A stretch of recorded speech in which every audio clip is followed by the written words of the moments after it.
Muy buenas tardes con todos y todas. Les damos la bienvenida al Congreso de la República y a la primera jornada del ciclo de conferencias del programa Martes Democrático, correspondiente al año 2016. Programa organizado por la Oficina de Participación, Proyección y Enlace con el Ciudadano. Le damos la bienvenida también a los ciudadanos y ciudadanas que se encuentran congregados en la Universidad La Salle de Arequipa, quienes estarán participando de este evento mediante la modalidad de videoconferencia. Bien, en el evento de hoy se abordará el concepto de opinión pública y su vinculación con el marketing político, desde la vertiente tanto electoral como gubernamental. Asimismo, se identificarán algunas herramientas para evaluar la opinión pública y aspectos relevantes a tomar en cuenta en toda campaña electoral. Para el desarrollo de este importante tema, nos acompaña la especialista Giovanna Peñaflor Guerra. Ella es comunicadora social de la Universidad de Lima, magíster en Administración de Empresas de INCAE y de la Universidad Adolfo Ibáñez. Actualmente es directora gerente de IMACEN, investigadora de mercado, consultora política internacional y asesora de campañas presidenciales, regionales, municipales y parlamentarias. Le damos la bienvenida.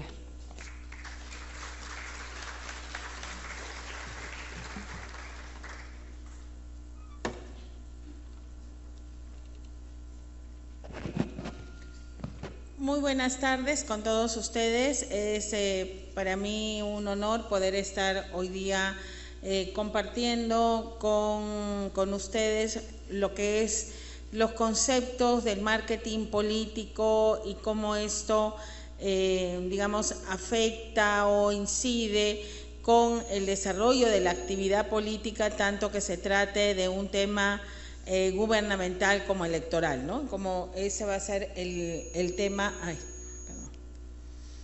el tema fundamental. Lo primero que deberíamos tener en claro es qué es el marketing político, ¿no? Para la mayoría de personas, cuando preguntamos sobre marketing político, hay dos o tres ideas fundamentales. Por un lado, hay una gente que dice que se trata de vender, ¿no? Algunos que se tratan de maquillar, otros que se trata de publicitar, ¿no? O sea, ese es el concepto que mucha gente tiene del marketing en términos generales, y eso lo traslada al ámbito político. Pero cuando hablamos de marketing político hay que hacer algunos análisis adicionales. Si bien es cierto que el marketing político proviene, todos sus conceptos, del marketing comercial, hay que ver que no es una, no es una transición o una transcripción total de lo de comercial a lo político, sino que hay algunas variantes. Pero para entender bien esto, primero preguntémonos qué es el marketing comercial, porque el marketing comercial es el origen de todos los tipos de marketing, del marketing social, del marketing político. Entonces, primero tenemos que entender claramente a qué se llama marketing comercial. Si uno ve cuál es la diferencia antes y después de la aparición del marketing comercial, vamos a ver que la principal diferencia es que las personas dejaron de producir aquello que ellos querían producir para preocuparse por las necesidades del mercado. Entonces, antes del marketing, si yo sabía hacer pasteles de chocolate, hacía pasteles de chocolate. Antes del marketing, ¿no es cierto?, los automóviles eran todos negros. Si alguien quería un automóvil de otro color, no podía ser, tenía que comprar un automóvil negro. O sea, lo que mandaba era la lógica de la producción. A partir del marketing lo que aparece es decir, no tenemos que preguntarnos por lo que podemos producir, por lo que sabemos producir, sino hay que preocuparnos por cuáles son las necesidades de la población. Ahora, allí viene una discusión bien interesante, porque hay alguna gente que dice las necesidades se crean. Y entonces, acá, ¿cuántos creen que las necesidades se crean? ¿Pueden levantar la mano? ¿Cuántos creen que las necesidades se crean? ¿Cuántos creen que las necesidades no se crean? Entonces el resto no sabe o no responde. Porque hay un grupo que cree que se crea y hay pocos que creen que no se crean y la mayoría no sabe. Bueno, la respuesta es: las necesidades no se crean. Las necesidades son inherentes al ser humano. Muchos de los que creen que sí se crean probablemente me darían como ejemplo el celular. Antes vivíamos sin celular, hoy día no podemos vivir sin el celular. Antes vivíamos sin Facebook o redes sociales, hoy día no podemos vivir sin Facebook o redes sociales. A esas personas yo les pediría que piensen en qué necesidad satisface su celular o qué necesidad satisface su Facebook o sus redes sociales. ¿Qué necesidad satisface el celular? La comunicación. Las redes sociales igual, satisfacen las necesidades que tenemos de estar incluidos en un grupo, el sentido de pertenencia, el de relacionarnos con otras personas. Ahora, ¿esa necesidad apareció en el siglo XIX, en el XVIII, o apareció con el primer ser humano? Con el primer ser humano. El primer ser humano tuvo necesidad de comunicarse. Los bebés cuando nacen necesitan comunicarse, no hablan, pero lloran, ¿no? Y vaya que si comunican con el llanto o no. Entonces, por lo tanto, la comunicación no es una necesidad creada. La necesidad de comunicación es algo inherente al ser humano. ¿Qué hace entonces el marketing? El marketing investiga cómo es la necesidad de comunicarse, determina qué cosa es importante en la comunicación y a partir de eso crea productos o servicios relacionados con ese tema. Y a partir de esa necesidad, además, si ustedes han visto la película de Facebook, incluso el tema es básico. ¿Qué necesitaban los estudiantes de esa universidad? Saber en qué estaban sus pares. O sea, había una necesidad que fue la que permitió que Facebook tuviera éxito, que es en un ambiente como el que vivían en ese momento los universitarios, necesitaban saber quiénes estaban libres, solteros, con pareja, sin pareja, qué hacían, y de esa manera había una necesidad que no la creó el Facebook, sino a partir de la cual se crea el Facebook y como estaba bien identificada tuvo éxito. ¿Qué cosas sí hace el marketing comercial? El marketing comercial nos dice cuál es la mejor manera de satisfacer una necesidad. En eso sí, o sea, porque podríamos comunicarnos con un zapatófono, ¿no? Tipo el Agente 86, o podemos escoger comunicarnos con un iPhone, ¿no es cierto?, de última generación. ¿Qué es lo que hace que uno se oriente por el aparato más sencillo, ¿no es cierto?, o por el más lujoso o sofisticado? El marketing. O sea, el marketing, una vez identificados deseos, sí puede ayudar sí de alguna manera nos orienta sobre cuáles son los productos o servicios que mejor satisfacen nuestras necesidades. Entonces, vayamos ahora al tema del marketing político. Si nosotros trasladamos estos conceptos del marketing comercial al marketing político, ¿qué cosa es lo que tendríamos que reconocer? Que el marketing político ha traído nuevamente a la discusión el tema que lo importante no es la oferta política, que lo importante no es solamente vencer al enemigo, como diría Sun Tzu, o en el arte de la guerra, sino que lo importante es conocer al electorado, o sea, conocer al ciudadano, conocer al mercado electoral. Entonces, en el marketing político, lo que estamos volviendo de alguna manera a transmitir es este tema de la orientación hacia el mercado. Claro, para algunos el tema de la palabra mercado ya les pone los pelos de punta, ¿no? Porque uno ahí piensa en un intercambio, pero ¿por qué serían malos los intercambios? O sea, si uno agarra y va también al tema del marketing, ¿no es cierto?, la esencia del marketing es que se produzcan intercambios donde ambas partes sientan que ganan. O sea, gana el que produce y gana el que compra. Uno puede decir el que produce gana más que el que compra. Bueno, puede ser, pero el que compra a un determinado valor es porque valora ese producto o servicio y en ese sentido siente que está ganando.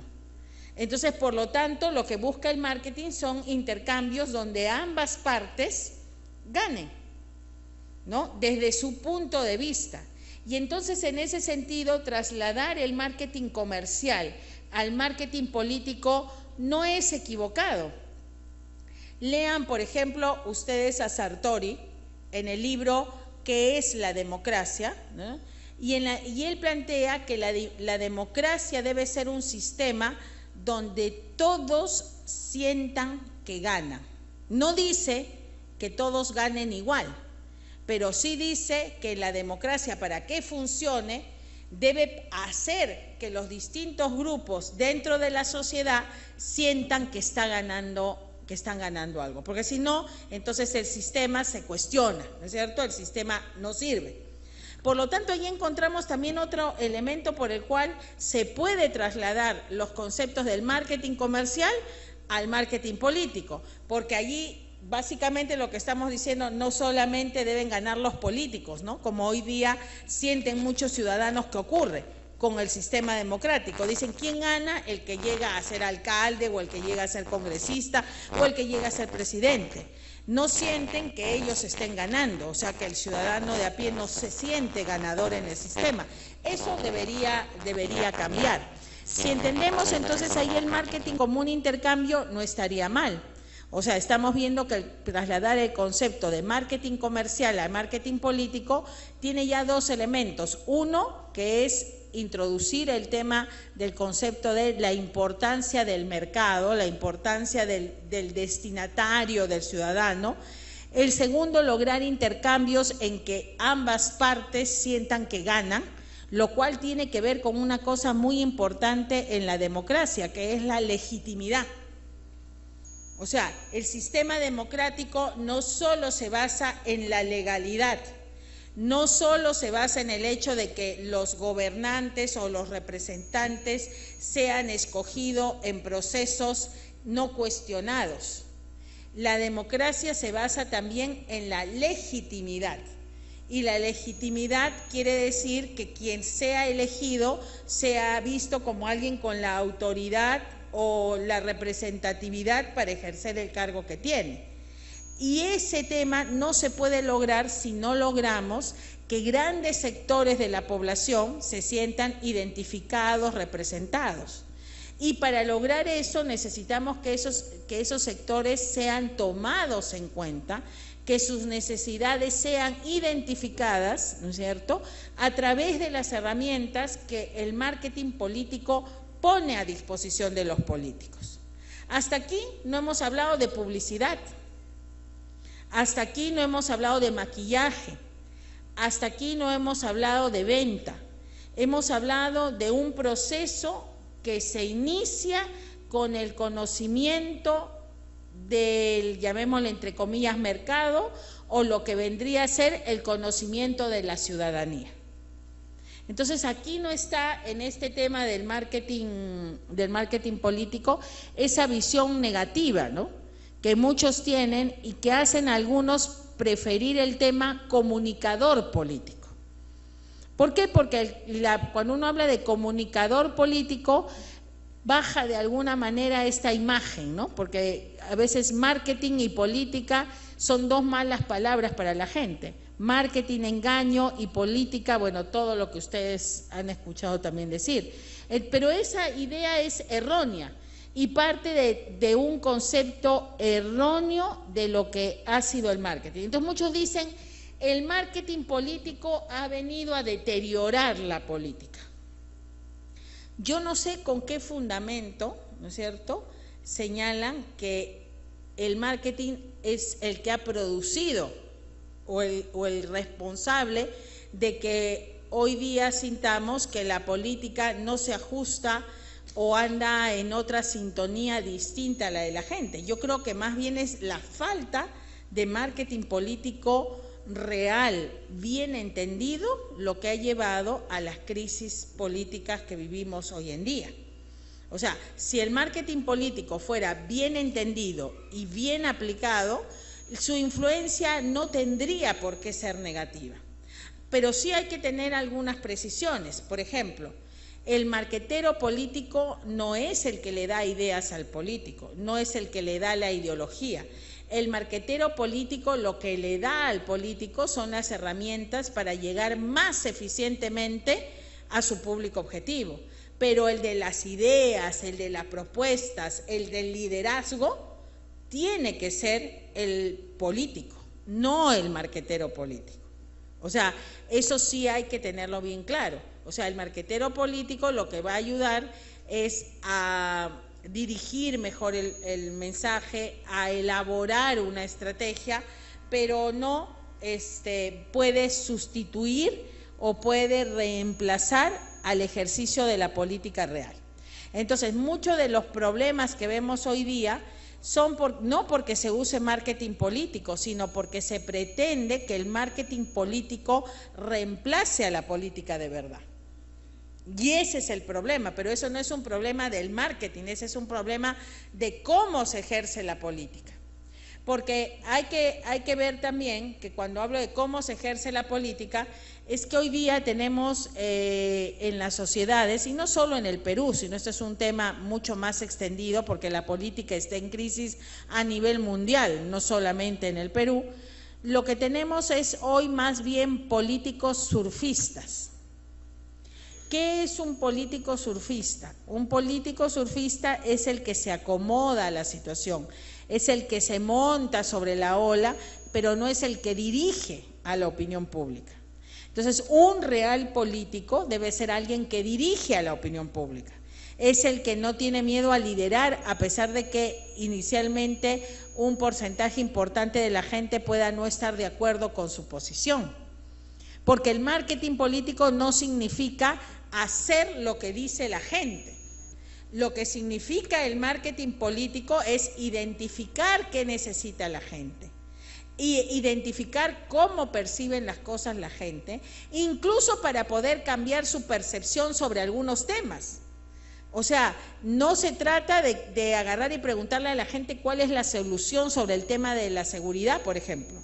La gente sabe que hay un problema de inseguridad, pero ¿qué cosa va a resolucionar ese problema? Eso no lo sabe la gente. Eso lo tiene que decir el político, el que aspira a ser autoridad. Y lo que va a hacer el marketing es ayudarle a encontrar cómo convence a la población de que su propuesta es la mejor alternativa para satisfacer su necesidad. Porque claro, hay 5, 10, 15 o ahora 19 candidatos que nos van a querer convencer de que tienen la solución para el Perú. ¿No es cierto? Ahora, en realidad, si uno los analiza, a veces las respuestas no son tan diferentes, son la misma, lo cual es parte del problema, pero suponiendo que fueran diferentes, cada uno tendría que tratar de convencer de que su propuesta es la más importante. Ahora, otro tema interesante y que creo que no es suficientemente tomado en cuenta, es que el marketing político se desarrolla en democracia. Mucha gente confunde a Goebbels con los fundamentos del marketing político, y no es así. Goebbels fue otro proceso, fue en un proceso además no democrático, que yo lo equipararía más bien a Montesinos, ¿no es cierto?, salvando las distancias, que tampoco puede considerarse que hizo marketing político, es lo que estaba dentro de un gobierno, ¿no es cierto?, que tenía control sobre medios, que tenía control sobre líderes de opinión, sobre políticos, y por lo tanto, ¿dónde estaba el marketing? ¿Para qué necesitaba el marketing si tenía control? El marketing es necesario justamente en democracia, donde quien dirige, quien preside o quien es autoridad necesita sobre todo persuadir, necesita sobre todo convencer, porque si no persuade o no convence, no va a tener un buen resultado. Entonces, es en ese contexto, en un contexto democrático, donde se necesita legitimidad, donde se necesita persuadir a la gente más que coercionarla, donde el marketing político se torna sumamente importante. Entonces, si uno evalúa este tema, uno tiene que tener muy claro de quién se trata el proceso político. El proceso político, alguna vez leí una columna de un político que decía que el proceso electoral o algo se trataba de aniquilar, destruir, descuartizar o no sé, verbos similares al oponente. Y eso es un error, porque claro, si uno se focaliza solamente en destrozar al oponente, muchas veces puede perder ante la aparición de alguien que sí ocupe el espacio positivo. O sea, entre dos que se pelean, termina teniendo éxito un tercero, ¿no? Pero no solamente eso, sino cuando la política se convierte en un proceso de confrontación permanente, finalmente lo que se debilita es el sistema. Ejemplo clarísimo, Venezuela. Chávez no apareció de la nada. Chávez apareció producto de la confrontación entre adecos y copellanos, entre el producto de la confrontación entre el bipartidismo, ¿no es cierto? Dos partidos que se alternaban en el poder, que lo único que buscaban era aniquilarse uno al otro y que finalmente terminaron debilitando el sistema democrático y generando la posibilidad de que apareciera un gobierno de las características de las que tuvo el gobierno de Chávez y de las cuales deviene el gobierno de Maduro del día de hoy, del cual no pueden desprenderse con facilidad los venezolanos. Entonces, olvidar que el centro del asunto es el elector y el ciudadano es complicado. Ahora, esto no se trata, ¿no es cierto?, de hacer campaña una vez cada 5, 6 o 4 o 3 años, dependiendo del tiempo que dure el cargo. Porque si se hace eso, lo que ocurre es que, como decían algunos de las personas a las que entrevistamos a través de Focus Group en distintos países de Latinoamérica, por ejemplo, encontrábamos que en República Dominicana la gente decía que ellos se sentían como pavo en Navidad, ¿no es cierto? O sea, lo engordan a uno para luego comerse. Entonces, ese sentimiento, ¿no es cierto?, es lo que va generando también una distancia frente al sistema democrático. Porque si la gente siente que solo es tomada en cuenta cada 4 o 5 años, por supuesto que lo lógico es una reacción clientelista. O sea, la gente agarra, y por ejemplo hoy día muchos opinólogos o la gente relacionada con política dice pues que el problema del elector peruano es que es clientelista. Bueno, y además esto es un problema que por ejemplo uno puede ver con mayor fuerza en Colombia. En Colombia la gran mayoría de sectores populares venden su voto. O sea, más o menos al equivalente entre 10 y 20 dólares el voto. Entonces, ahí todavía es un tema mucho más extendido, y eso que se trata de voto voluntario, que algunos creen que es la solución al problema. Pero, y entonces uno se pone a pensar, ¿por qué estas personas venden su voto? Porque son inescrupulosas, porque no valoran el ejercicio, o porque se han convencido o han llegado a la conclusión de que su voto no cambia nada. O sea, cuando la gente llega a la conclusión de que su voto no cambia nada, lo puede cambiar por cualquier cosa que signifique un beneficio concreto y presente. ¿Y cuándo la gente llega a esa conclusión? Cuando aparecen gobiernos o gente que llega a gobernar que promete cosas durante la campaña que luego no cumple cuando llega a ser poder. Y esta repetición constante de cosas debilita el sistema democrático y vuelve al elector mercantilista, porque finalmente dice, bueno, yo voy a votar por ti o por él o por ella para que ellos vivan mejor y yo siga viviendo como siempre, ¿no? Y entonces eso forma parte del problema. Y nada de eso, nada de estos problemas tienen que ver con el marketing. En sí tienen que ver con la forma como se ejerce la política. Y el marketing te dice no, el marketing te dice por el contrario, si uno lo aplica, digamos, estrictamente hablando, te dice identifica necesidades, soluciona problemas, sé valioso para aquel que vota por ti y sé valioso no solamente en ese periodo que va entre que se inscriben los candidatos y el día de las elecciones. Eso no es, ¿cómo se llama?, un enfoque de marketing. El enfoque de marketing supone una orientación permanente.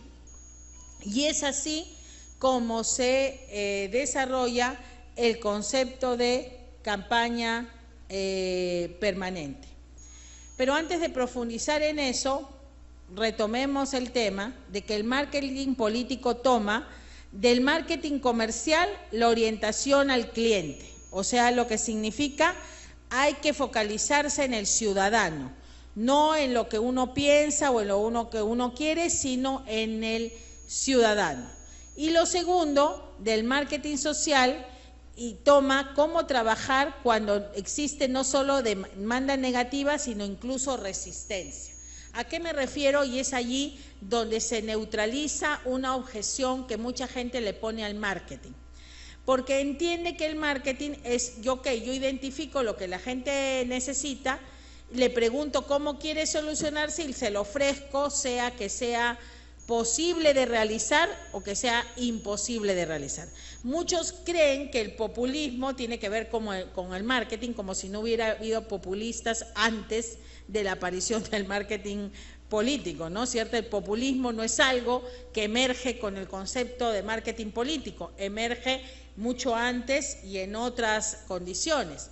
Pero además no es eso lo que dice el marketing, porque el marketing dice, identifica la necesidad, pero entiende que la forma como la gente ve la solución es resultado de una percepción de una serie de cosas y de esa percepción uno la puede cambiar. Le pongo un ejemplo. Hace 30 años atrás, ¿no es cierto?, un poco más, quién sabe, cuando uno hablaba de planificación familiar, eran los hijos que uno pueda mantener. Entonces, esto para los sectores más pobres podía ser entendido casi como tú eres tan pobre que ni siquiera deberías tener hijos. Porque si eres pobre, no deberías tener hijos, ¿no es cierto? Porque no los puedes mantener. O sea, tras esa visión había una sensación, de alguna manera el tema es, digamos, la planificación familiar asociada a una situación negativa. Es algo que deberían hacer los pobres. Esto no funcionaba y después se crea otra visión que es más bien sé un buen padre, sé una buena madre y ten los hijos que puedas cuidar bien. Entonces ahí ya no pasamos, es un cambio de percepción. En un caso es una limitación que yo tengo por ser pobre, no puedo tener más hijos, y en el otro es una decisión para ser un buen padre o una buena madre. ¿Qué cambió allí? La percepción. Simplemente cómo uno enfoca el tema. O, por ejemplo, los impuestos pueden ser para algunos un robo que hace el Estado a lo que uno gana con mucho esfuerzo, o puede ser una justa, ¿no es cierto?, retribución de servicios que uno recibe, o puede ser una manifestación de solidaridad con gente que tiene menos, o sea, para lograr que haya una mejor distribución de la riqueza. En realidad, ¿de qué va a depender que uno piense A o B o C? De cómo perciba las cosas. Y ahí es donde el marketing tiene mucho que ver, porque el marketing bien ejercido puede ayudar a que la gente cambie su percepción de las cosas. Y una prueba de eso son todo lo que se hace en el marketing social, que es donde hay más ejemplos en ese tema. Ahora, ¿eso es tarea fácil? No. ¿Funciona automáticamente como apretar un botón y que se prenda la luz? No. ¿Requiere mucho tiempo y esfuerzo? Sí. Y requiere sobre todo disciplina en el tema de la aplicación de estos conceptos. Pero bien aplicados, y eso es lo que quisiera que les quede a todos ustedes claro, bien aplicado es el tema de hay que buscar una orientación al ciudadano, hay que entender cómo piensa el ciudadano, hay que conocerlo, porque nadie convence a quien no conoce. Y en función de eso hay que diseñar, ¿no es cierto?, soluciones viables, soluciones posibles, pero que sean bien valoradas por la ciudadanía. Porque el valor de las soluciones no las da un técnico, el valor a las soluciones no las da quien escribe un artículo en un periódico, el valor a las soluciones las da ¿quién? ¿Quién da el valor a las cosas? El ciudadano, la gente. Si la gente no siente que vale, no vale. Y eso, ahora, pero eso es una obligación del político. O sea, el político que acá se ha acostumbrado, y hay algunos, ¿no?, estos que hablan del electotarado y ese tipo de cosas, asumen que es obligación de la ciudadanía, ¿no es cierto?, definir cuál es la buena opción y cuál es la función del político. O sea, político que no es capaz de convencer a la gente de que su opción es buena, ¿debería gobernar? O sea, ¿y de quién es el fracaso si no consigue convencer a la gente que su opción es buena? ¿De él o de la gente que no entiende? De él, ¿no es cierto? Pónganse que ustedes los contratan para ser marqueteros de Coca-Cola y hacen una Coca-Cola de un sabor distinto, de un sabor raro, y no logran venderlo. Ustedes no van a ir a decir al dueño, lo que fuera, mire, la gente es tan tonta que no entiende que este producto es lo máximo. Nadie diría eso, ¿no es cierto? O sea, si no funciona es porque quien lo concibió, quien lo hizo, esto, algo hizo mal. Lo mismo ocurre en la política.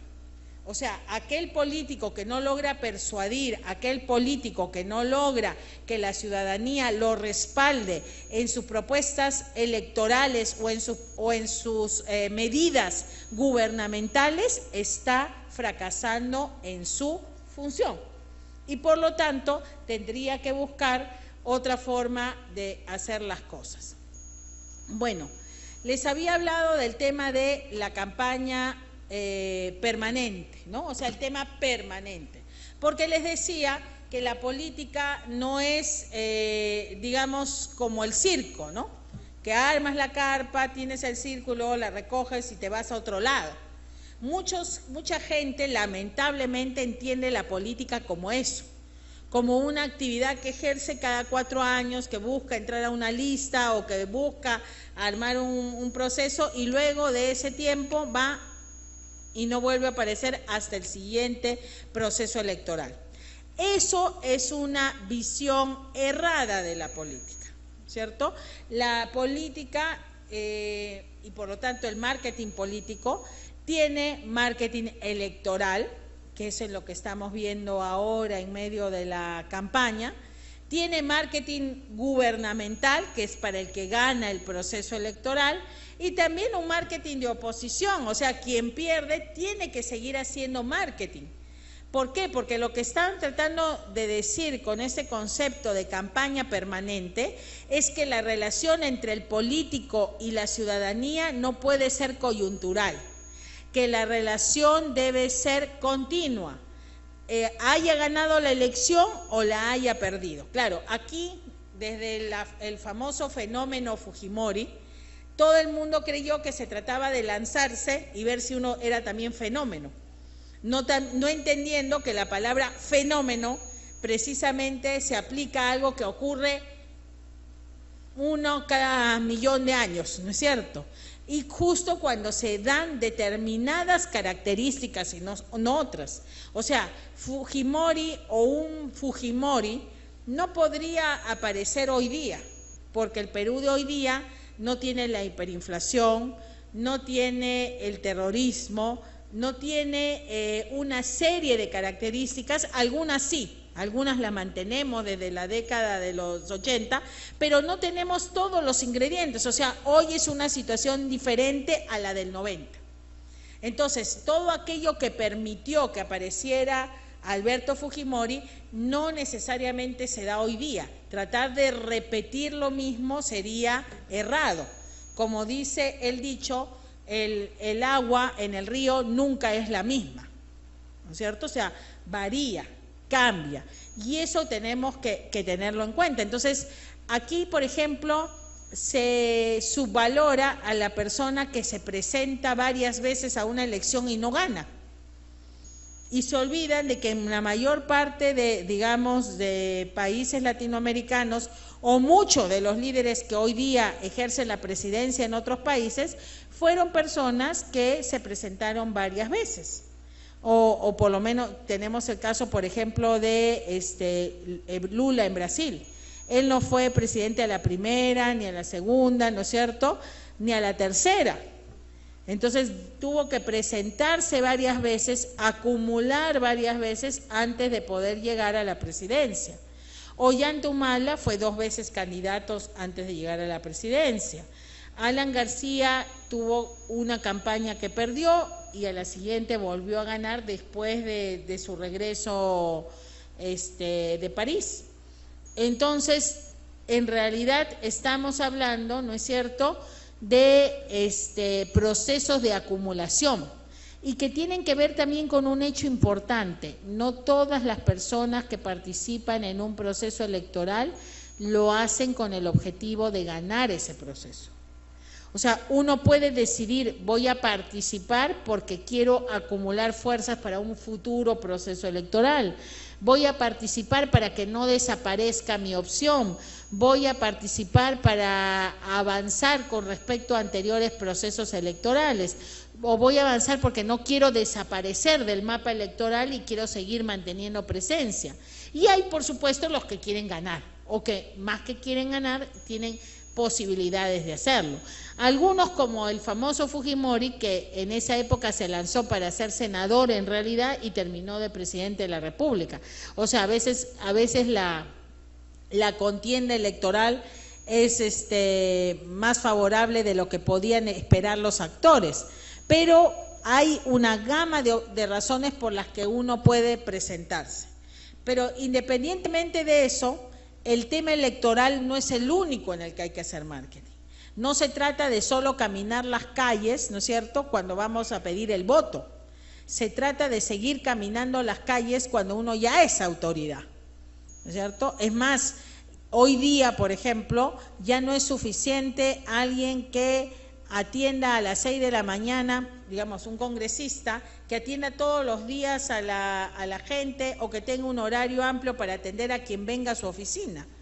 Ese ya está en desventaja frente al que de repente tiene mecanismos para comunicarse por Facebook directamente con cada uno, o al que da su número de teléfono para que cualquiera lo pueda llamar, o al que recorre, ¿no es cierto?, la ciudad, supongamos que fuera congresista por Lima, que recorre la ciudad barrio por barrio todos los días, y no solo cuando viene la contienda electoral, porque además cuando ocurre eso, ya la gente está prevenida, ¿no? ¿Qué es lo que dice? Ah, ya vienen, ahora sí van a venir, ahora sí nos van a dar la mano, ahora sí nos van a regalar, ahora sí nos van a hablar, pero ¿y después? Nada, ¿no es cierto? Naca la pirinaca, como dirían, no hay retorno. Y la gente lo sabe, por lo tanto es más dura con respecto a los que aparecen durante el proceso electoral que con respecto a aquellos que han tenido un permanente contacto con ellos. Entonces, el objetivo es eso, la palabra campaña no debería estar limitada únicamente al tema del proceso electoral. La campaña es permanente, en el sentido de que la palabra campaña siempre hace pensar a todos en relación con el votante, en cómo crear espacios, cómo crear situaciones donde el político siga en contacto con la ciudadanía. Entonces, la gente siempre se preguntaba antes, ¿y cuándo empiezo la campaña? ¿No es cierto? Bueno, indudablemente la campaña oficial empieza con el Jurado Nacional de Elecciones baja la bandera, ¿no? Que hoy día incluso además está fechado el día o el momento a partir del cual cada candidato puede hacer publicidad. Pero también hay, digamos, lo que no cuesta, ¿no es cierto?, las acciones, digamos, no publicitarias que se pueden hacer. Pero en realidad lo más importante que uno debe tener en cuenta es que la campaña se está dando ahora, ¿no es cierto? Y ahora no se refiere únicamente a este proceso electoral. Supongamos que esta charla la hubiéramos estado haciendo en enero del año pasado. La frase hubiera sido lo mismo. Para alguien del año pasado le habríamos dicho que la campaña se estaba dando en ese momento y que si él o ella no estaban haciendo campaña, ya estaban perdiendo espacio frente a quienes sí lo estaban haciendo. O sea, esto es permanente. Si uno está preguntándose, ¿estoy o no estoy en campaña? ¿Hago o no hago? Ya está perdiendo. Por ejemplo, para alguien nuevo, ¿cierto?, que quiera competir con alguien conocido, positivamente, por supuesto, una campaña del 10 de febrero al 10 de abril es cortísima.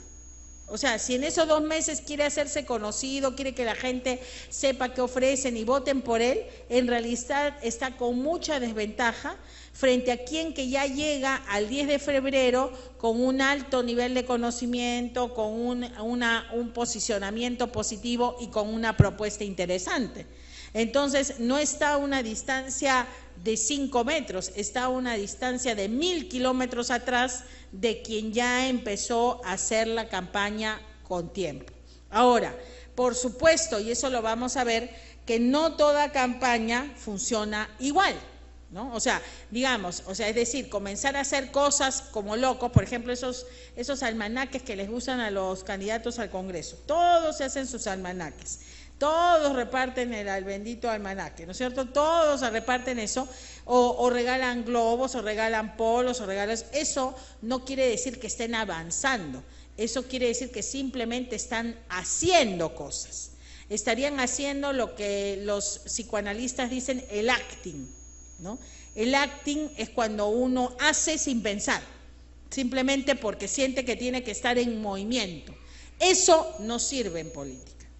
En política lo que sirve es la estrategia, pero la estrategia, el pensar la estrategia no puede empezar 1 mes antes de las elecciones ni 2 meses antes de las elecciones. El periodo de campaña oficial puede ser corto, pero el periodo de campaña real es mucho más amplio, ¿no? Ahora, cuando comparamos un poco campaña y gobierno, hay diferencias, ¿no es cierto? Por ejemplo, los objetivos. Los objetivos en campaña son fáciles de determinar. Yo quiero llegar a la segunda vuelta. En la segunda vuelta se llega con más o menos el 22%, 23% del electorado, considerando que haya otro que 30 y tantos, se entra a la segunda vuelta. ¿Ok? Ese es un objetivo claro, preciso, medible. Cuando uno es gobierno, el objetivo es más difuso, porque para empezar nadie puede ponerse como objetivo un porcentaje de aprobación. Eso es absurdo. Uno tiene que ponerse como objetivo, si es gobierno, un posicionamiento. Para mí un buen ejemplo es Bachelet, ¿no? Que espero que repita, digamos, en este gobierno lo mismo que en el anterior. Por ejemplo, si uno ve el anterior gobierno de Bachelet, llegó un momento en que ella llegó a estar con una aprobación de menos de 20%. Sin embargo, terminó su gobierno con 80%. Y tan es así que le permitió regresar. O sea, ese es un gobernante que entiende que en el transcurso de un gobierno hay vaivenes, ¿cierto? Y que uno puede estar más arriba o más abajo, pero lo que importa no es cuánto tienes en el momento, sino cómo vas a terminar tu gestión, qué posicionamiento vas a tener en esa gestión. Pero definir ese posicionamiento no es fácil, ¿no? Por ejemplo, Alan García, su gobierno, de alguna manera trabajó con el tema El Perú Avanza, ¿no? Y creo que de alguna manera esta idea de que el Perú avanzó, creció, logró de alguna manera ser aceptado, pero hubo una crítica. La gente sentía que el Perú avanzaba, pero que ella no. Y eso es otro tema. Ahora, allí fue una etapa de la comunicación que Alan García no logró en su gobierno. O sea, él no logró quedar como un gobierno en el que avanzaron todos los peruanos. Quedó como un gobierno en que el Perú avanzó, pero no necesariamente todos. Hoy en día eso es un problema para su candidatura, porque hoy en día o sea, para volver, o le sería más fácil volver si es que la mayoría de gente sintiera que fue beneficiada por su gobierno. Entonces, un error de posicionamiento en el gobierno puede afectar años después. Como un error en la campaña puede ser perjudicial para el gobierno. Y cuando digo error, pues, es que porque uno puede ganar a costos muy altos. Por ejemplo, miren lo que le pasó ahora creo que va a venir la película con Sandra Bullock, esta que habla de la elección de Sánchez Lozada en Bolivia. Creo que mi marca es Crisis, se llama el tema original, ahora ha sido llevado por Hollywood, que muestra cómo los asesores, ¿no es cierto?, lograron hacer una campaña que llevó a que Sánchez Lozada fuera presidente, pero en tal estado de precariedad que finalmente, ¿qué pasó? Hubo el golpe, fue derrocado y finalmente hasta que terminaron con el gobierno de Evo Morales. O sea, porque acá no es ganar a cualquier precio, porque a veces el precio que uno paga por ganar de cualquier manera es la inestabilidad siguiente. Pensemos, por ejemplo, en Toledo, ¿no es cierto?, y en la cantidad de cosas que firmó siendo candidato, que luego le impidieron ejercer su gobierno a plenitud. Y, por ejemplo, uno de los casos emblemáticos fue el caso de Gaza y Ejersur, en Arequipa, que donde finalmente hubieron compromisos previos que no fueron asumidos y que, por lo tanto, generó la sensación de un gobierno con poca gobernabilidad. Entonces, elecciones y gobiernos se suceden unos a otros e influyen unos a otros.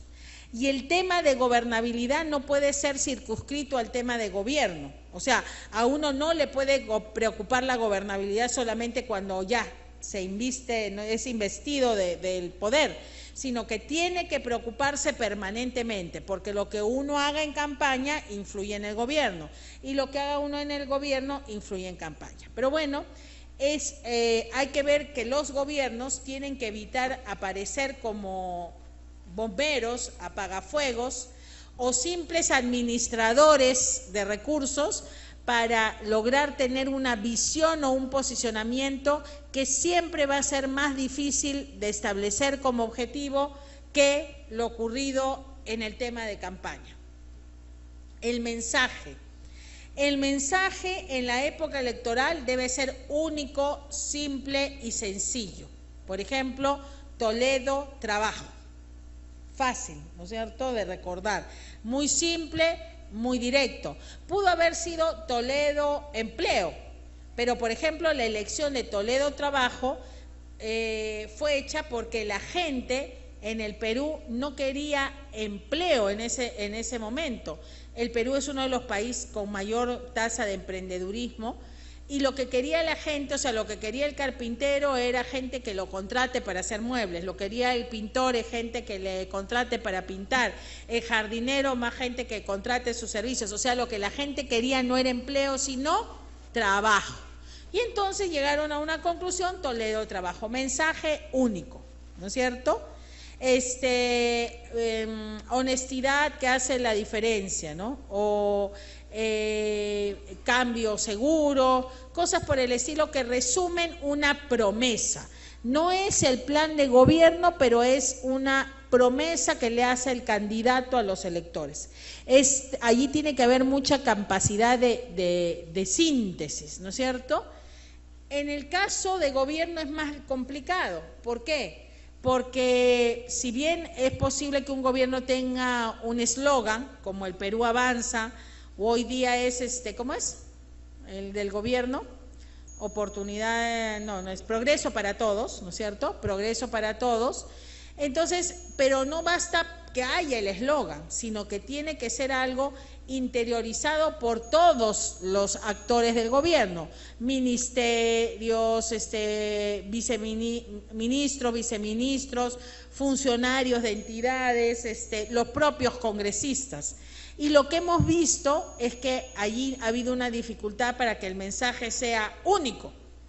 O sea, es más fácil lograr esa unicidad en campaña que lograrla cuando se es gobierno, porque en gobierno hay muchos intereses, muchos temas, y hemos visto casos, por ejemplo, de gente que ha sido muy buena ministra o buen ministro, pero que solo capitalizó para él o ella y no para el gobierno. Entonces, y eso no se trata, ¿no es cierto? O sea, de lo que se trata cuando uno es gobierno es de generar un mensaje que dé una visión global, que no haga que uno sienta que el gobierno del que estemos hablando es como la selección peruana en algún momento, ¿no? Buenas individualidades, pero mal equipo. Claro que también tenemos nuestras individualidades, no son pues las del Real Madrid, ¿no es cierto?, o la del Barcelona, pero bueno, pero individualmente valen más que juntos. Entonces, eso puede ocurrir también en un gobierno cuando ese tema no ha sido bien trabajado, porque hay que lograr que juntos tengan una identidad, que juntos manejen un mensaje. Organización, ahí hay un tema bien importante, coherencia, consistencia. Y este es un tema que la gente entiende poco o que le da muchas vueltas, ¿no? Porque, por ejemplo, ¿cómo hubiera sido Gandhi sin el sari, esta vestimenta hindú, ¿no es cierto?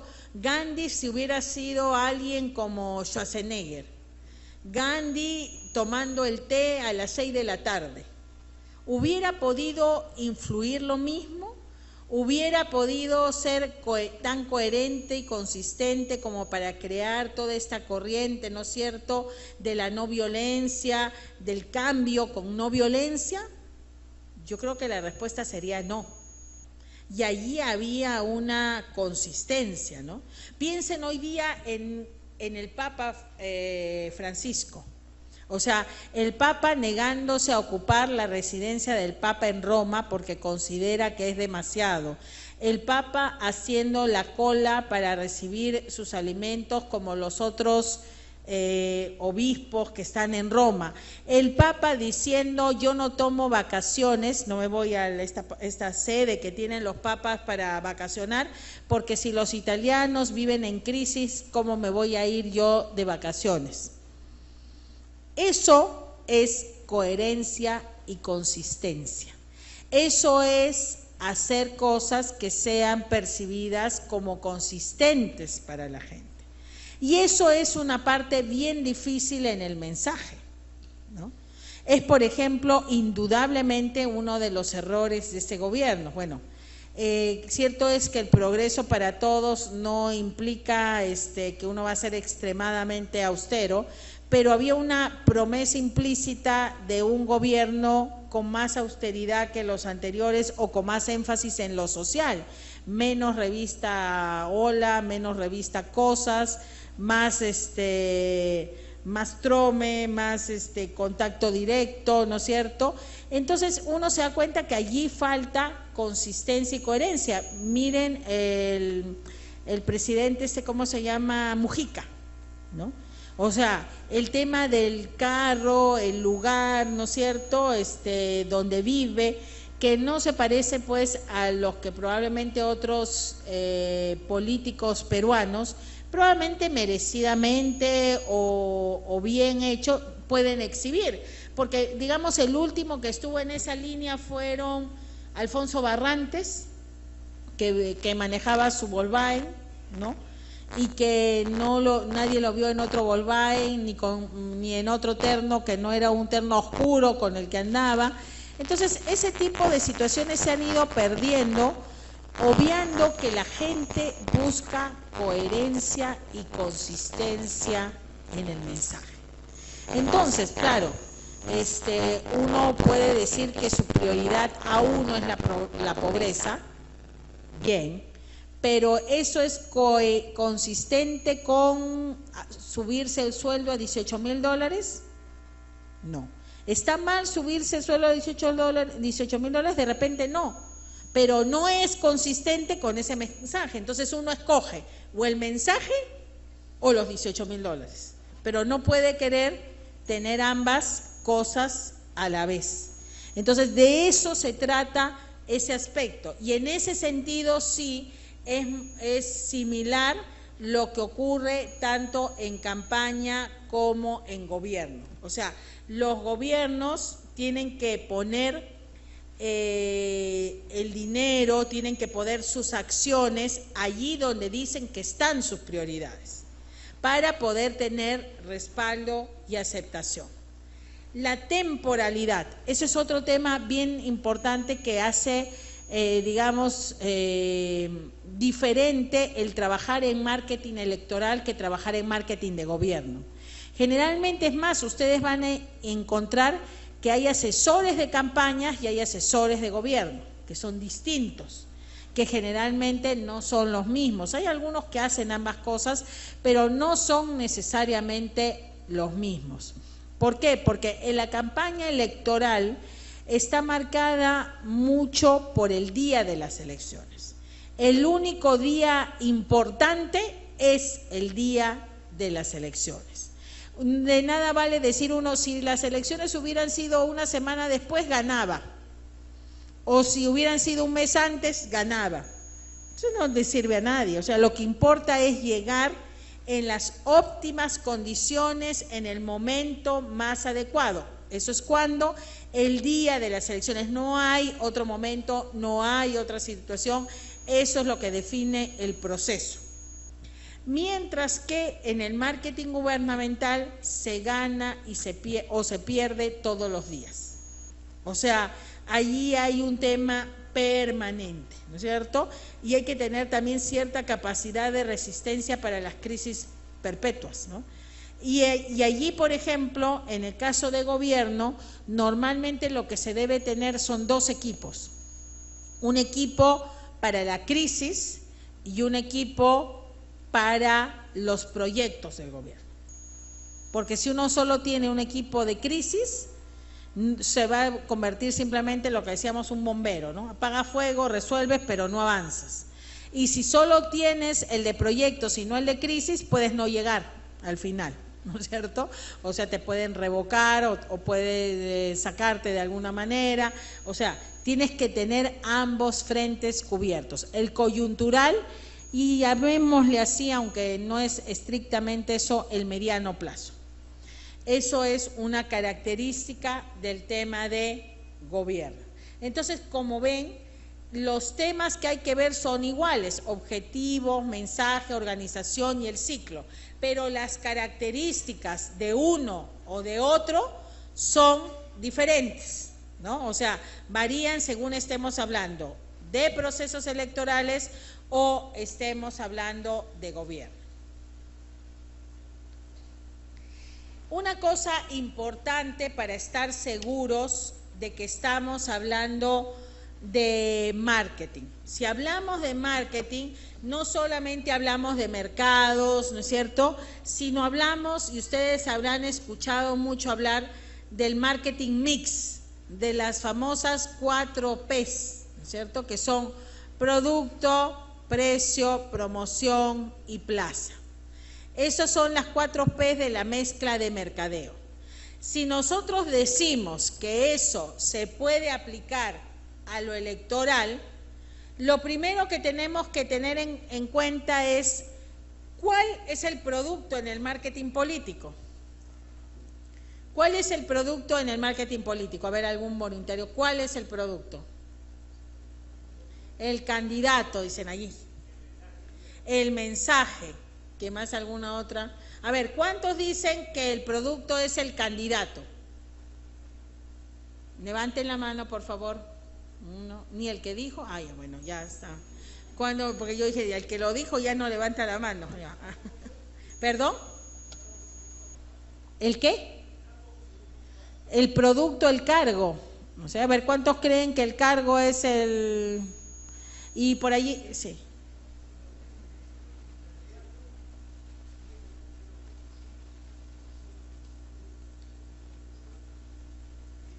Ya.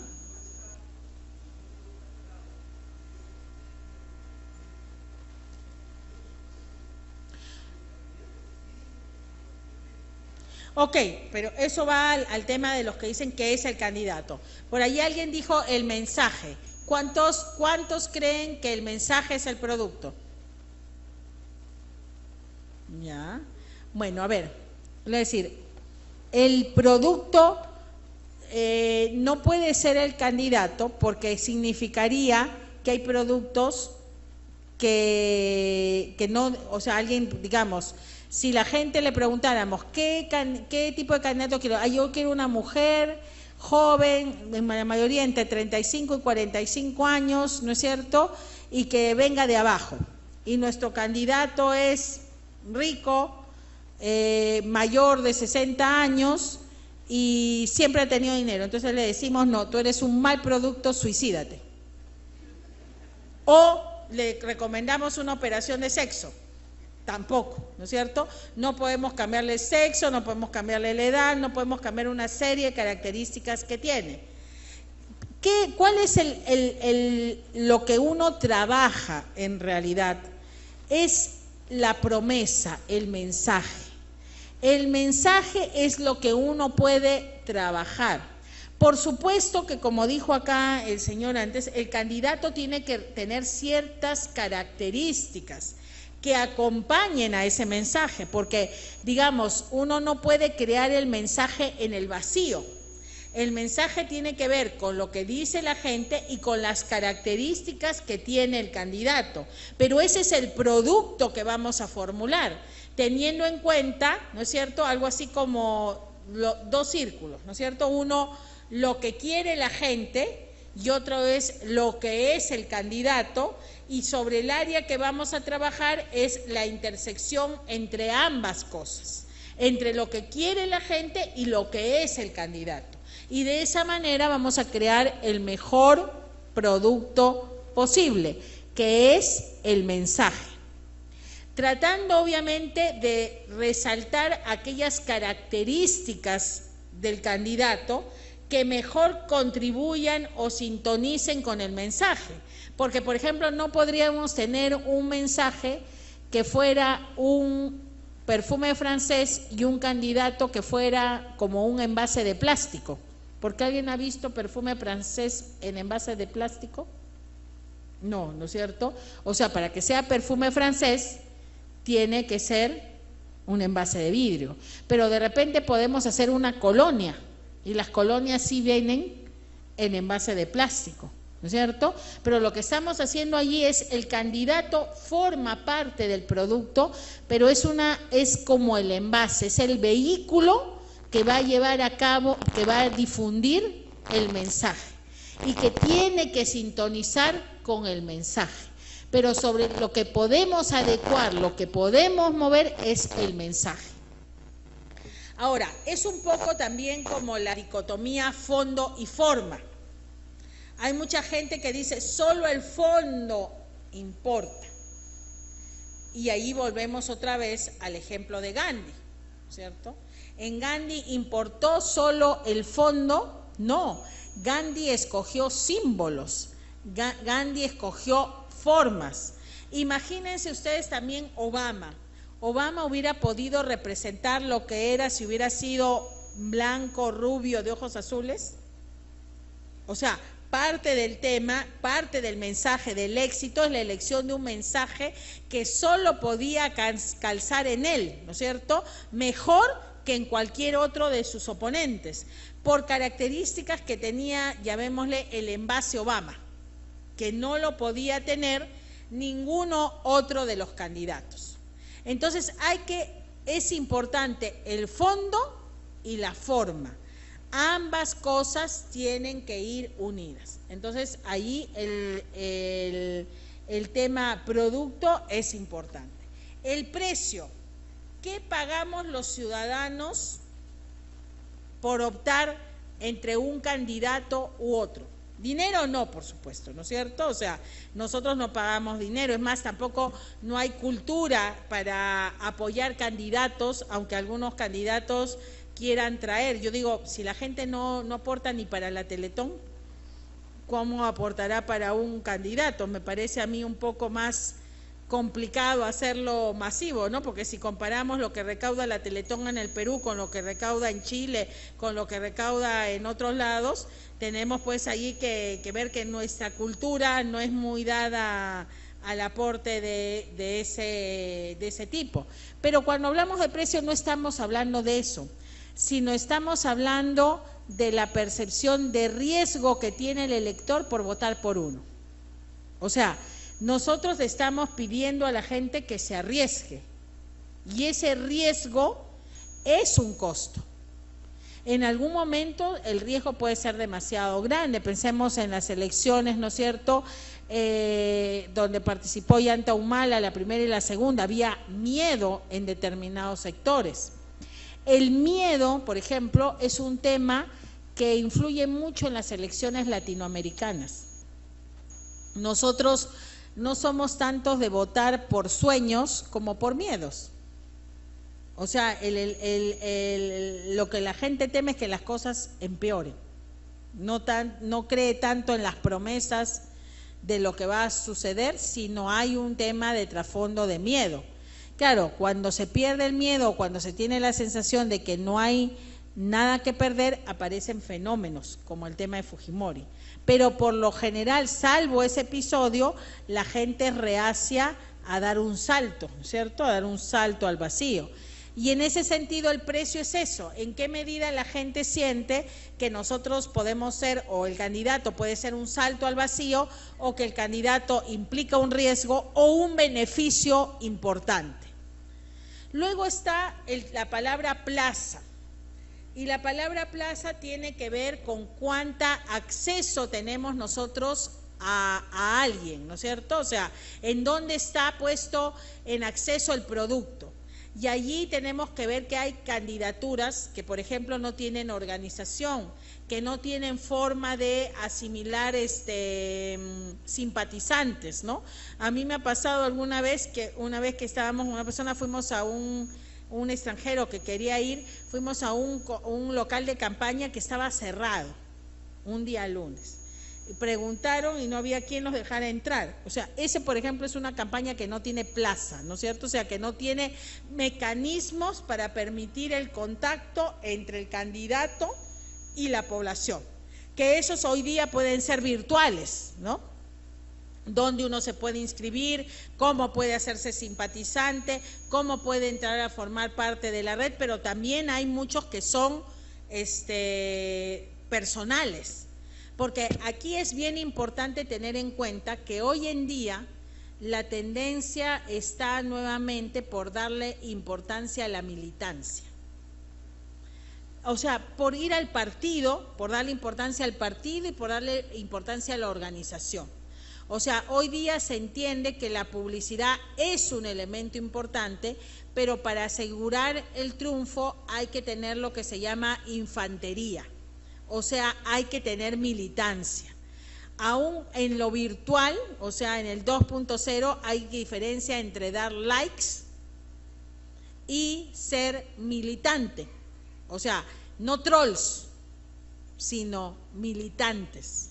O sea, gente que realmente discuta, pelee, ponga argumentos, que es un tema distinto. Y entonces ahí el tema de la movilización ha comenzado a ser importante. Por eso la plaza o la variable plaza es cada vez más determinante en la medida que ya no se piensa que solamente los medios de comunicación son importantes para el tema de las campañas.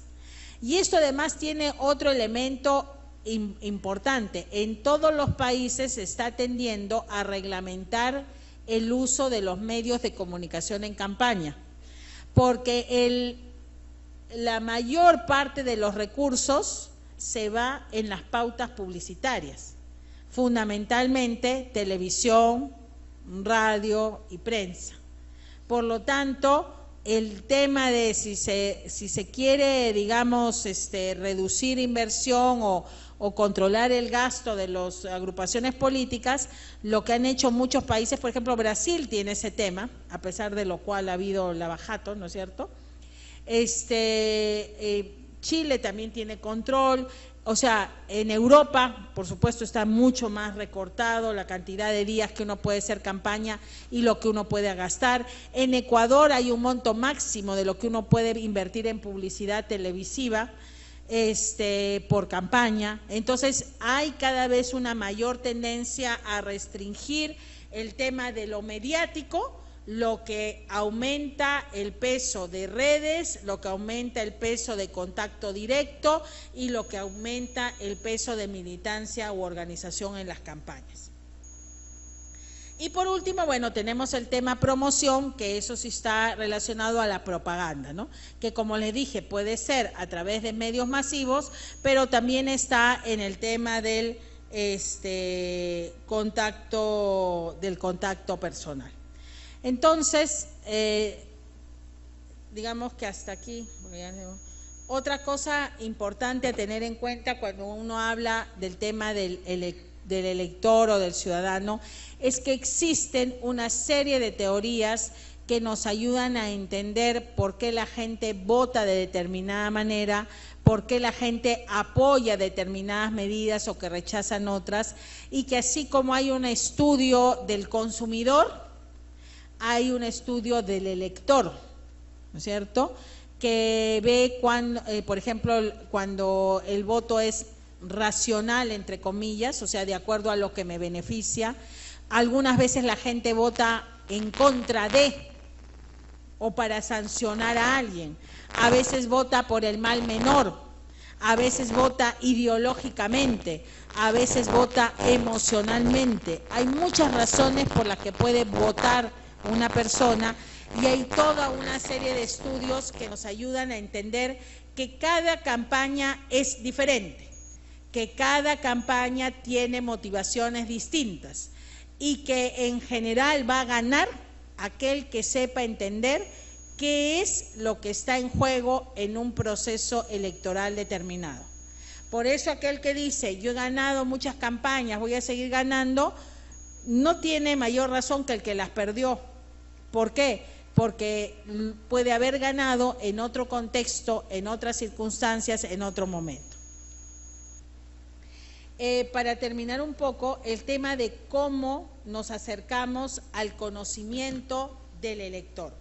Allí es donde la investigación tiene un rol sumamente importante. Estamos hablando de la investigación de opinión pública. La mayor parte de la gente lo único que ve de la opinión pública, de la medición, perdón, de los estudios de opinión pública, son la pregunta de intención de voto que aparece en los medios de comunicación. Bueno, y algunas preguntas más, pero eso no es un estudio para hacer estrategia electoral. Cuando los partidos políticos, porque todos hacen, crean o no crean en las encuestas, hacen estudios de opinión pública, se preocupan de muchas cosas más que simplemente la pregunta, ¿por quién votaría usted si las elecciones fueran mañana?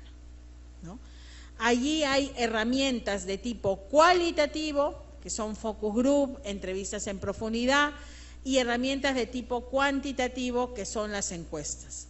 Pero ambas hechas con el propósito no de persuadir, no de incidir en la opinión pública, sino hechas con el propósito de obtener información que ayude a la elaboración de una estrategia.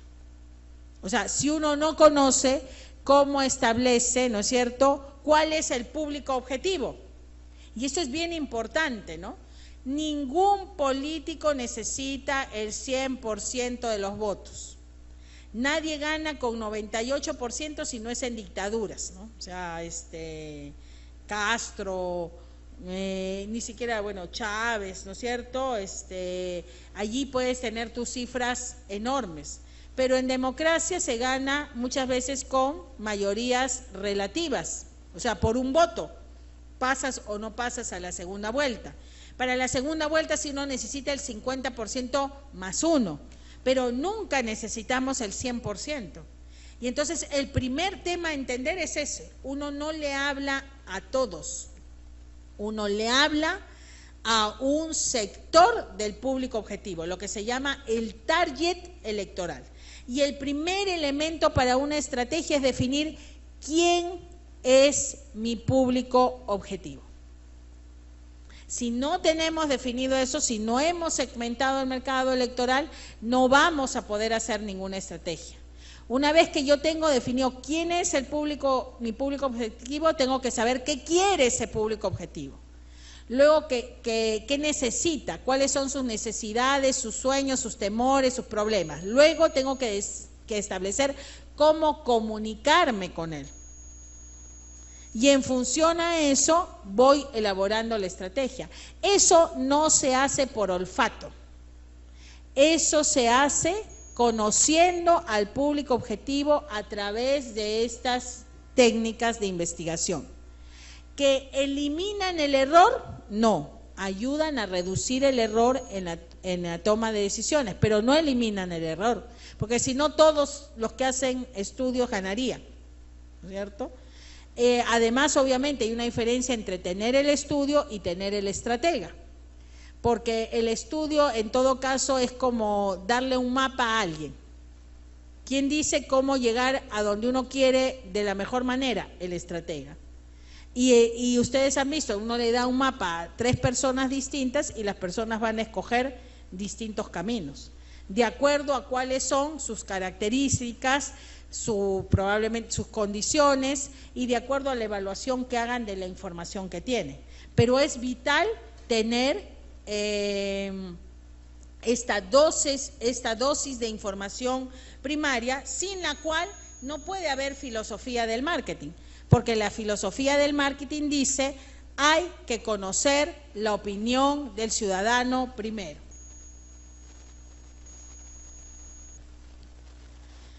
En realidad, si uno ve la estrategia, ¿no es cierto?, va a ir analizando que hay todo un proceso que se tiene que cumplir, ¿no es cierto?, que es el que les he señalado. Ahora, uno puede ganar sin hacer marketing y sin hacer investigación. La respuesta es sí. ¿Por qué? Porque los procesos electorales son una carrera que puede ser ganada por un burro.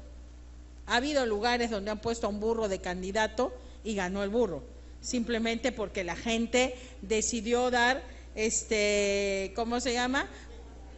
Sí, un ejemplo, bueno, pero en todo caso es como un campeonato, ¿no es cierto? En los campeonatos de fútbol también hay veces que gana un equipo que juega muy bien y a veces gana simplemente el equipo que juega menos mal que el resto. Y entonces, en ese sentido, también puede pasar así en el tema de las elecciones. O sea, uno puede ganar sin hacer todo esto porque los otros cometieron más errores, porque los otros se equivocaron, porque si definitivamente entró alguien que no tenía las características adecuadas fue porque alguien que las tenía no supo hacer su trabajo. O sea, pensemos, por ejemplo, el Vargas Llosa de los 90. Hay mucha gente que dice que Vargas Llosa perdió las elecciones porque no dijo la verdad. Yo creo que, perdón, porque dijo la verdad. Yo creo que más cuando uno ve el famoso spot del mono, que los que no se acuerdan, les invito a que entren en internet y lo vean, a mí me parece que hubiera sido más bien raro, ¿no es cierto?, que alguien que retrató en ese momento a la burocracia como un mono, pero habría que recordar que en esa época la mayor parte de peruanos eran burócratas, o sea, el aparato estatal era muy grande, había mucha gente que vivía del Estado. Entonces, él retrató a esa gente que trabajaba en el Estado como un mono que saltaba de escritorio en escritorio, que se orinaba, que hacía una serie de majaderías. Si yo interpreto eso como, yo pienso que tú eres un mono, pero vota por mí. ¿Alguien hubiera votado por alguien que le diga mono? Entonces allí hay un error, ¿no es cierto?, muy fuerte en términos de comunicación, que no es decir la verdad, sino que es agarrar y tomar distancia y no entender las condiciones en las que uno está dirigiéndose al otro.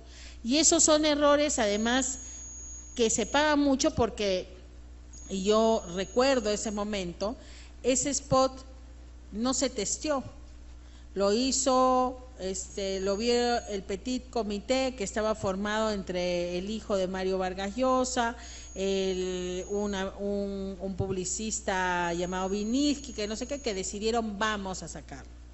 O sea, la antítesis de una campaña formal, de una campaña profesional, donde lo que va a decirse se mide, donde se evalúa, donde se ve en el grupo objetivo si lo que yo estoy tratando de decir es lo que verdaderamente comunico, y donde además hay una estrategia que es la que va a llevar al triunfo.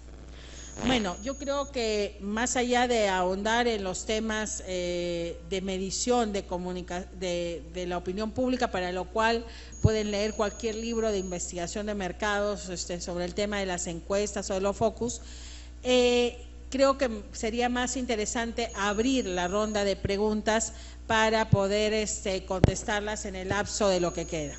Sí, a ver, no sé cómo van a manejar. Las personas que van a intervenir, por favor, yo me voy a acercar a su asiento.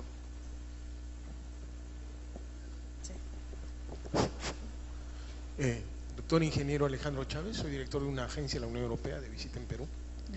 Le felicito por la exposición, muy interesante, aunque lo hubiera preferido un poquito más corta, para hacerla más ágil. Una afirmación al comienzo que me perturbó y hasta cierto punto, le soy sincero, me incomodó, es que usted llamó problema de hacer política de los políticos, cuando la palabra correcta hubiera sido la poca moral. Eso es uno. Como consecuencia de esta percepción mía, le pregunto, ¿no cree usted que a veces el que hace marketing político, como lo define en el caso Fabre, conociendo el sentir de los peruanos, utiliza ese marketing para transmitirle al candidato determinados mensajes y engañar o estafar a la opinión pública? Por dar un ejemplo, y concluyo con esta última que está haciendo uno. Como consecuencia de lo primero, la moral, y lo segundo, el mal uso del marketing, como lo explicó usted, ¿cuál es el dilema, el conflicto que hay entre una empresa, agencia de marketing para subsistir y lo que se pacta internamente con el candidato, que no siempre es de buena fe, de buena voluntad? Gracias.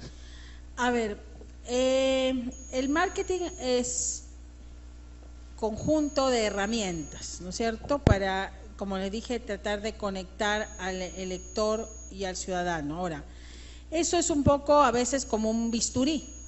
Un bisturí ayuda en buenas manos, ¿no es cierto?, hace bien en buenas manos, y puede ser usada para asesinar a alguien. O sea, el bisturí y el tema es neutro. Lo que importa allí es la posición política de los candidatos. O sea, a mí no me queda clarísimo que no tiene nada que ver el tema de la posición política de los asesores. El asesor en imagen, el asesor en prensa, el asesor en estrategia política son asesores que le van a decir a un determinado candidato, a una determinada opción, lo que debes hacer esto, debes hacer lo otro, o esto va a ser visto de esta manera o no va a ser visto de esta manera, y quien finalmente toma las decisiones y tiene que dar el contenido es el político. No es el asesor. El asesor la mayor parte de veces acaba el proceso electoral y se va. O sea, no tiene una relación con el gobierno, no tiene una relación con el que va a estar. O sea, hemos hablado incluso de gente que hace solo asesoría en campañas electorales. Entonces, para mí el problema, si estamos insatisfechos con la situación actual, no es por los asesores. O sea, discutir el tema de un asesor en una campaña a mí me parece, no sé, poco relevante, cuando lo que nos interesa es el fondo de quién va a gobernar. O sea, qué piensa, qué quiere, qué siente, cuál es su trayectoria, qué está proponiendo, con quién está rodeado, porque finalmente el marquetero es un asesor que va a ayudar o no lo va a ayudar, dependiendo de cuán eficiente sea, al logro de sus objetivos, pero que lo que importa es quién está compitiendo en el proceso electoral. Uno no vota por el asesor A o el asesor B o el asesor C, que finalmente puede estar toda la campaña, puede estar una parte o puede extenderse más, ¿no? O sea, yo creo que ahí, por eso es que yo hacía hincapié que lo importante es el político, los políticos. Lo importante está en cómo la política es mejor percibida por la gente de lo que es ahora, y eso va a depender más de los políticos que de los asesores. Esa es mi opinión. Sí. Quiero que escuche bien lo que le voy a decir para que pueda responderme. Es más que todo una idea, ¿no? Un concepto que yo tengo. Se puede decir de que el marketing en el Perú más se basa en la idea de que gane el candidato en ver lo que es a nivel mundial, ¿no? O lo que es a nivel regional. Por ejemplo, muchos nosotros acá en el Perú hacemos lo que han hecho los colombianos. Y ahorita en Colombia hay un movimiento donde están pidiendo que deroguen muchas cosas que han hecho. Si seguimos así, vamos a seguir en ese mismo paso nosotros. Entonces, ahora que se vienen las elecciones, como tú dijiste antes, el que habla menos, el que ofrece menos es el que tiene más posibilidades. Entonces callan muchas cosas, ¿no?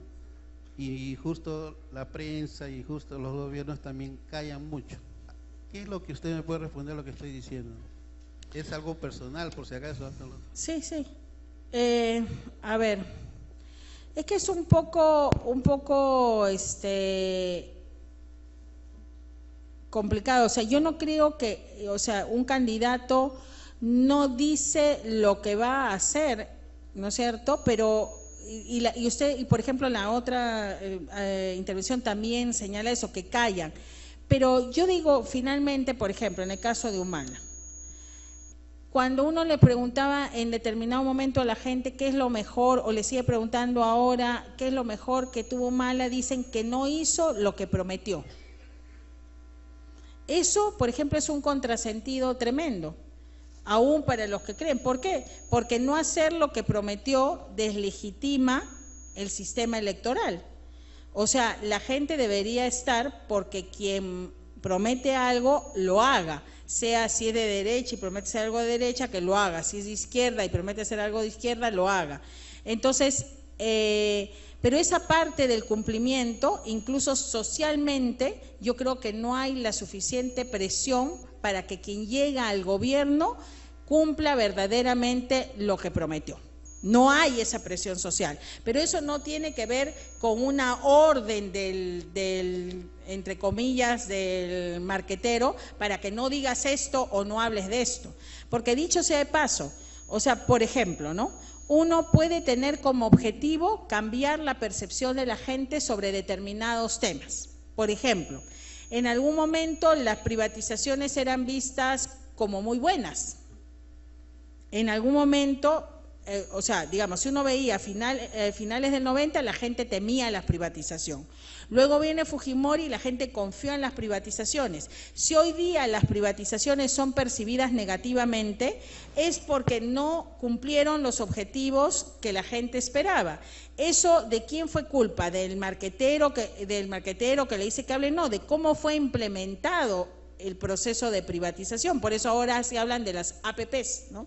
La Asociación Públicas Privadas, pero que en el fondo siguen más o menos alrededor del mismo tema. Eso no tiene que ver con un marquetero u otro, eso tiene que ver con la forma como se tomaron las decisiones políticas. Ahora, si un candidato quisiera luchar por hacer que la gente reconozca las bondades de las APPs, no debería hacerlo un mes antes de las elecciones, ni 2 meses antes de las elecciones, ni 6 meses antes de las elecciones. Debería ser una propuesta permanente para lograr que ese tema sea visto como él lo percibe.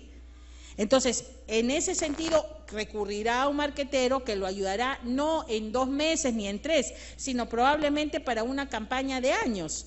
Y entonces en ese problema, el problema no es del marquetero, el problema es del político, ¿no es cierto?, que a veces no quiere hacer un esfuerzo sostenido para cambiar la percepción de la gente sobre determinados temas, y entonces llega a una etapa electoral donde ya más bien no toco el tema A, no toco el tema B o no toco el tema C porque no conviene, pero no conviene porque no ha hecho su trabajo. O sea, el trabajo previo. Y yo creo que por eso sí es muy importante el tema de la relación que los políticos tienen con la política, que no sea coyuntural, que no sea electorera, que sea de largo plazo, que sea institucional, en cuyo caso vamos a preocuparnos menos de los asesores y vamos a estar más tranquilos porque el tema va a ser más sostenido. Sí. Por aquí. Buenas noches, doctora. Muchas gracias por compartir sus conocimientos el día de ahora. Sí. Mi consulta era, habló sobre el tema del miedo que influye en las elecciones latinoamericanas.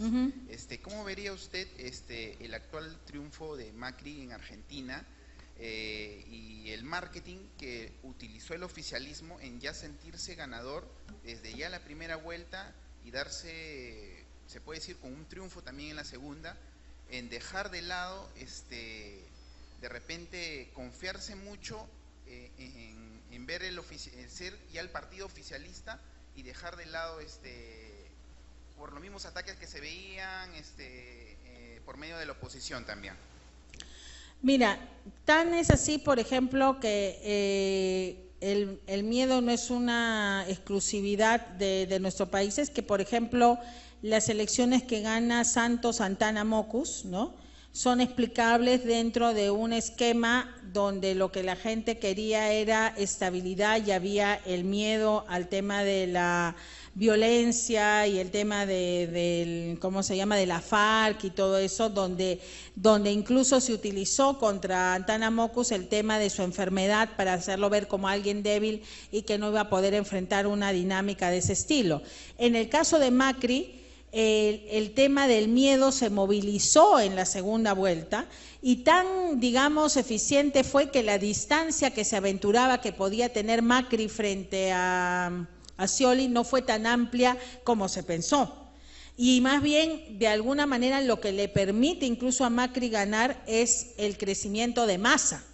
Porque si uno analiza lo que fue más la sorpresa, aparte de que Scioli no tuvo todos los votos que se pensaba, fue que Massa estuvo mucho más arriba de lo que los sondeos previos señalaban, antes que Macri, que tampoco logró un crecimiento muy grande en la primera vuelta. Entonces, el temor al cambio o el rechazo al cambio, a poner en riesgo de ciertos sectores existió en la época de Chávez también, el temor de los sectores populares del regreso del pasado. Evo Morales lo usa permanentemente, ¿no? Si yo me voy, va a regresar la oligarquía, estos que hicieron daño al país. O sea, el temor siempre de alguna manera juega. También Correa señala permanentemente el tema del pasado como una digamos, como algo que tienen que recordar permanentemente. Aquí lo utilizó Alan García en la elección que le ganó a Humala, poniendo como contrincante a Chávez y no al propio Ollanta Humala, ¿no? A pesar de que después hemos visto en el segundo gobierno que de chavismo en el gobierno no hubo nada. Entonces, o sea, pero sin embargo los temores se dan. Alguien por acá. Buenas noches. Esta es una consulta de los participantes de la Universidad La Salle de Arequipa. Okay. ¿Es posible desmercantilizar las campañas políticas para dar oportunidad a otros candidatos que no cuenten con recursos económicos? Sí, eso requiere cambios en el sistema electoral. O sea, y eso tiene que ver con el tema de financiamiento de los partidos políticos. Mientras el financiamiento no sea estatal o una parte importante de ellos, el tema va a depender fundamentalmente de que se consigan recursos del sector privado o de otros sectores incluso más cuestionables, ¿no es cierto? Por lo tanto, allí hay un problema, o sea, justamente cómo igualar las posibilidades de acceso de quien tiene recursos y quien no tiene que ver con una reforma del sistema electoral. Buenas noches, agradezco su exposición. Quisiera dos inquietudes breves. En primer lugar, en su experiencia, ¿qué es lo que pesa más en una campaña? ¿Es la imagen del candidato o candidata o el mensaje?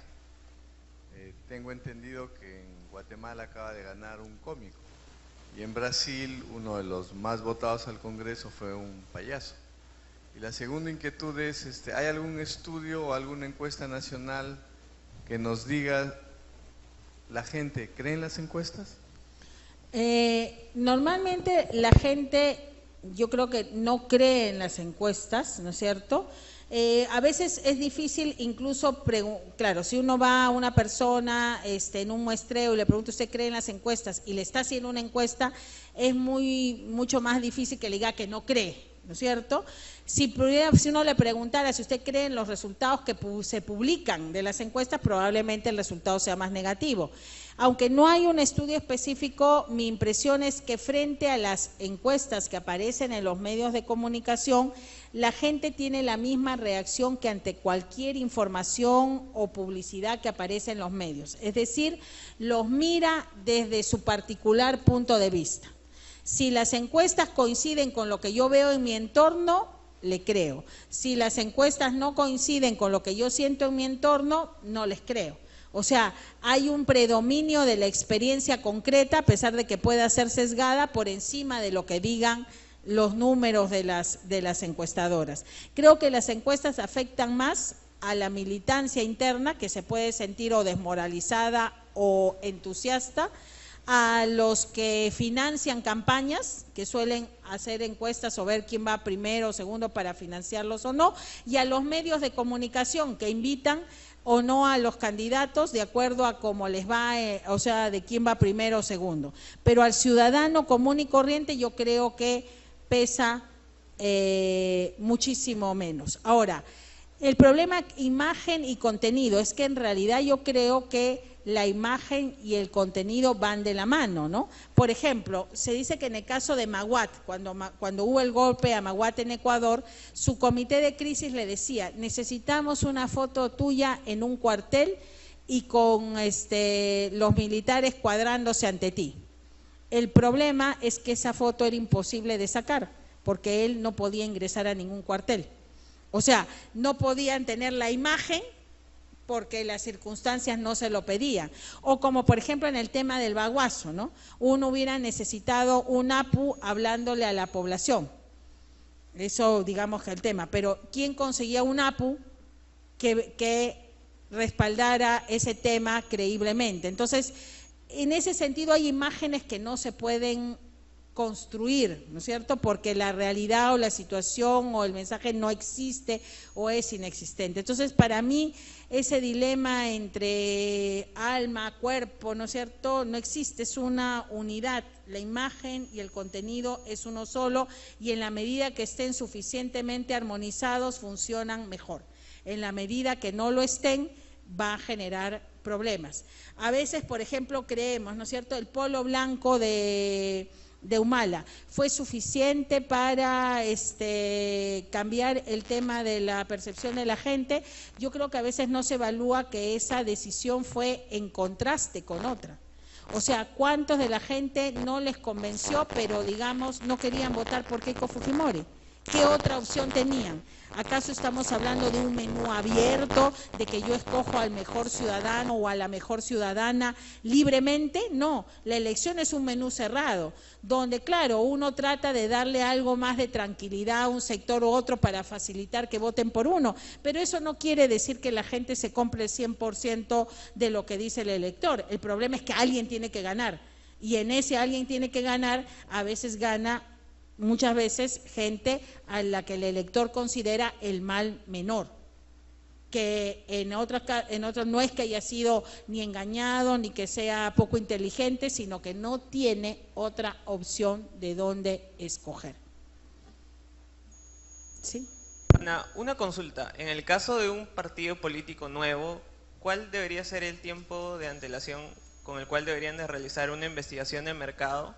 ¿Cuál se sugiere? ¿Una investigación de mercado con una metodología cualitativa, cuantitativa? Si fuese cuantitativa, ¿se debería realizar solo en las principales provincias como Lima, Trujillo, Chiclayo, Arequipa? Mira, si es un movimiento muy nuevo, lo ideal sería empezar mucho tiempo antes del proceso electoral.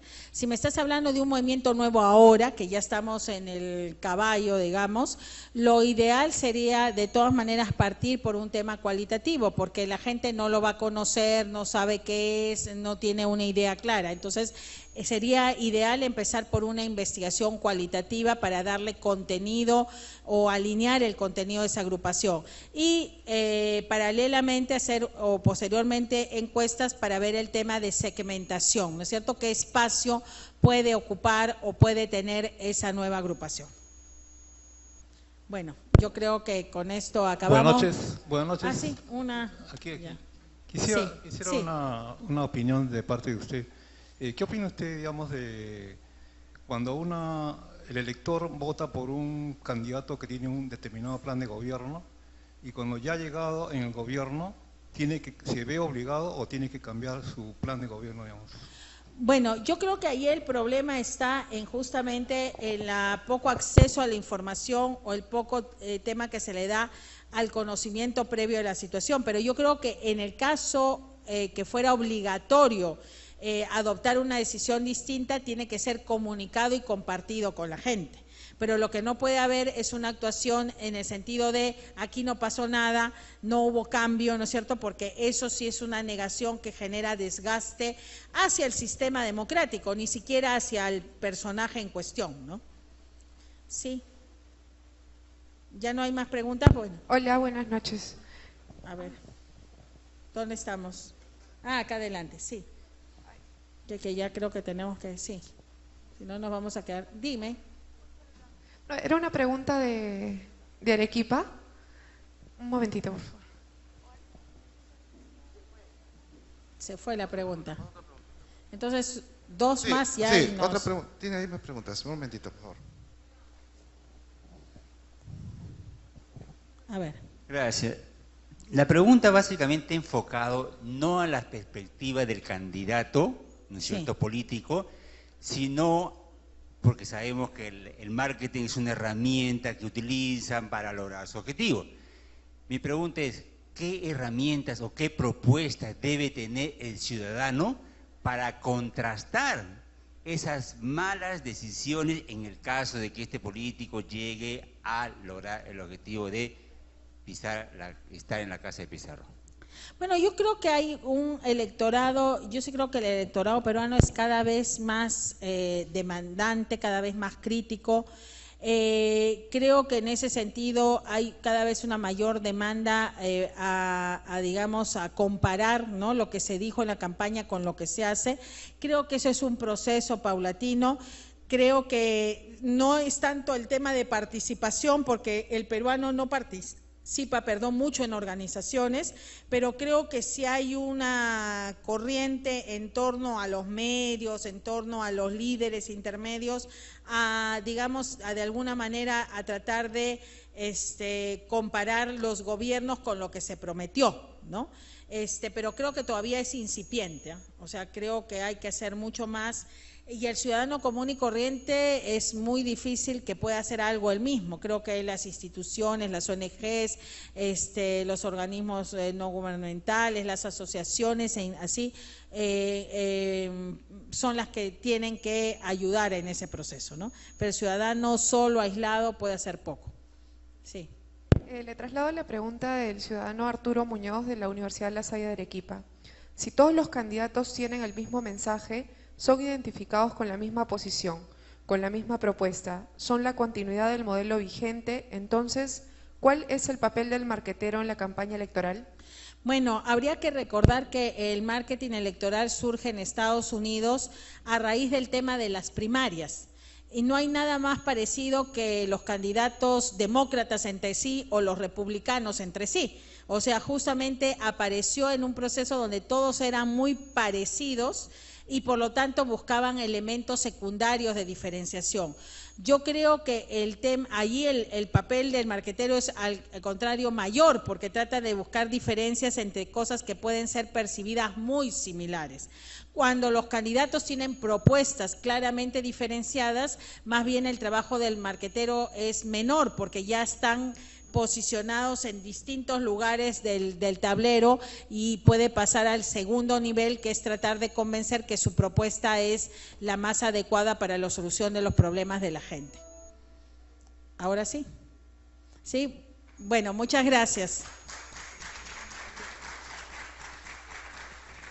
Agradecemos y felicitamos a Giovanna Peñaflor por su excelente participación en el evento de hoy. A ustedes muchas gracias por asistir a Martes Democrático. Las constancias correspondientes a este evento serán entregadas a partir del viernes 22 en Girón Guayaga 358, primer piso, en el horario de 9 a 1 y 2 a 5 de la tarde. Las diapositivas empleadas en este evento les serán remitidas a sus respectivos correos electrónicos. Buenas noches.